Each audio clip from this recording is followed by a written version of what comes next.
So what's ahead for 2025? A few key changes and a bit more of the same. Welcome to Dre's Take.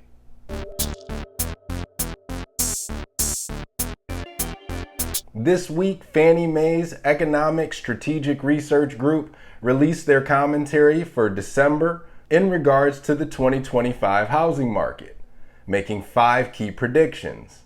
1.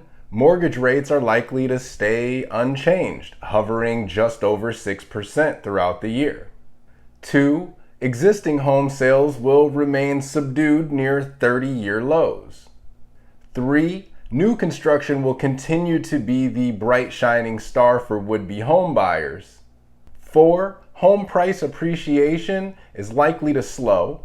And 5, the multifamily housing market is going to stay in a holding pattern, meaning higher rents.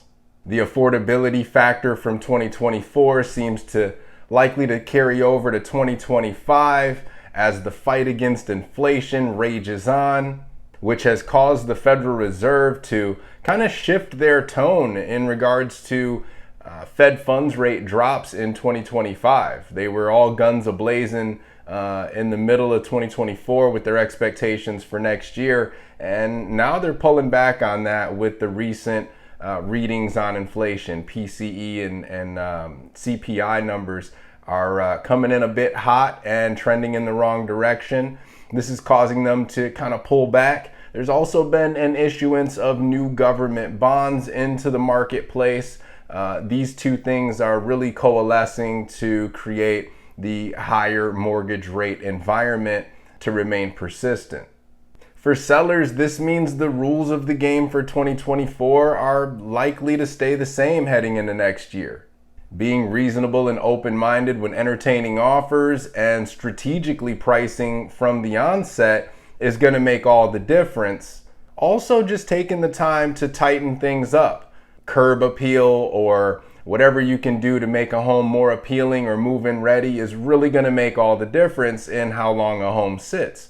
There's still demand out there, but the demand is able to be a bit more picky and choosy with more options in the marketplace right now, especially when you're competing with new construction. You can't expect people to take on a bunch of deferred maintenance anymore. And so for buyers, the opposite side of that coin is if you can stomach the payments or the price, then you've got more negotiation power as inventory starts to stack up. Moderately in the resale market as the interest rate lock-in effect is likely to persist through 2025. So you'll have some moderate gains in inventory, but nonetheless, there will be more inventory on the market to choose from, along with the growth in new construction. A lot of new construction homes coming to market. Those guys are throwing around incentives and offering flex cash and all sorts of stuff that can really behoove you.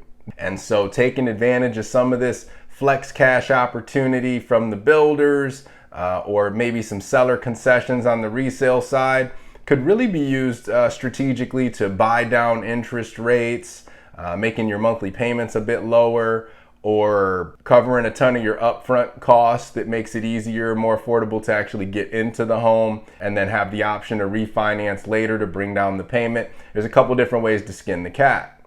But nonetheless, when the market is this precarious, it makes all the difference to make sure that you're working with a knowledgeable agent who knows what he's doing. And I've spent the last handful of years, almost a decade now, refining my expertise for this very moment. So if you do find yourself in a position where you do need to transact, you do need to make a move, feel free to reach out. I'm always happy to help.